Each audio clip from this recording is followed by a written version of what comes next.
कभी भी लागू हो सकती है शहरी निकाय चुनाव की आचार संहिता। निर्वाचन आयोग के पास देर रात पहुंची रिपोर्ट। आपको बता दें कि निकायों में आरक्षण संबंधी पहुंची रिपोर्ट और त्रुटि हुई अगर इस रिपोर्ट में तो उसे ठीक कराकर फिर होगी चुनाव कार्यक्रम की घोषणा। नहीं तो दोपहर बाद चुनाव कार्यक्रम की घोषणा हो सकती है।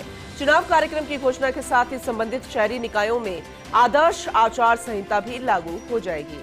फिर संबंधित निर्वाचन क्षेत्र के जिलों में नए उद्घाटन, शिलान्यास, लोकार्पण कार्यक्रम, संबंधित जिले या फिर निर्वाचन क्षेत्र में नया विकास कार्य नहीं हो सकेगा। यानी कि इस तरह के कोई भी कार्यक्रम नहीं हो पाएंगे और ना ही नए काम की स्वीकृति मिल पाएगी, जबकि पुराना जारी काम किया जा सकेगा। संबंधित संस्थाओं में विभागों के विकास कार्य जिसके कार्यादेश आचार संहिता के प्रभाव में आने से पूर्व ही जारी किए जा चुके हैं या जो विकास कार्य पूर्व से ही चल रहे थे वे सभी आचार संहिता से प्रभावित नहीं होंगे। नई स्कीम, नए विकास कार्य, नए कार्यादेश आचार संहिता के लागू होने के बाद पूर्णतः प्रतिबंधित रहेंगे।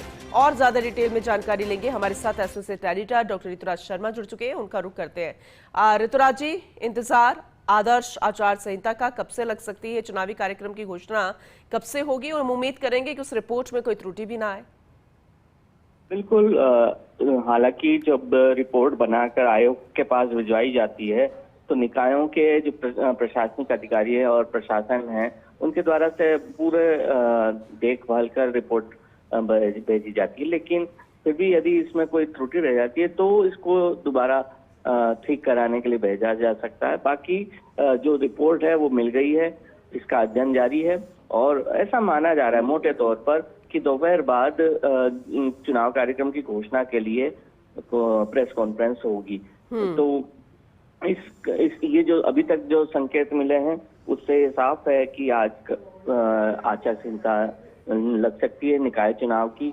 और यही कारण है कि जो हमने देखा कि तमाम जो मोटे तौर पर बड़े काम थे वो पूरे लगभग कर लिए गए हैं। जहाँ तक जो तबादलों की बात है, तबादलों की जो सूची है वो हमेशा ही अवेटेड रहती है। तो ऐसे में देखना होगा कि क्या एक बड़ी सूची इससे पहले आज जारी हो सकती है या नहीं।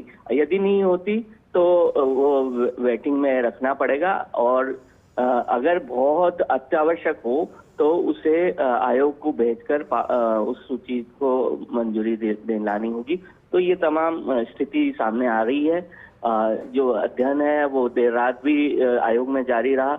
हलचल कल शाम से ही काफी आयोग के कार्यालय में थी और आज सुबह भी अब काफी सक्रियता यहाँ पर देखी गई है। तो अब इंतजार करना होगा, शायद दोपहर बाद कभी भी प्रेस कॉन्फ्रेंस के लिए कहा जा सकता है। चलिए ठीक है, इंतजार रहेगा, इसका भी अपडेट आपसे आगे लेते रहेंगे। बहुत शुक्रिया विस्तृत रूप से जानकारी के लिए ऋतुराज जी आपका।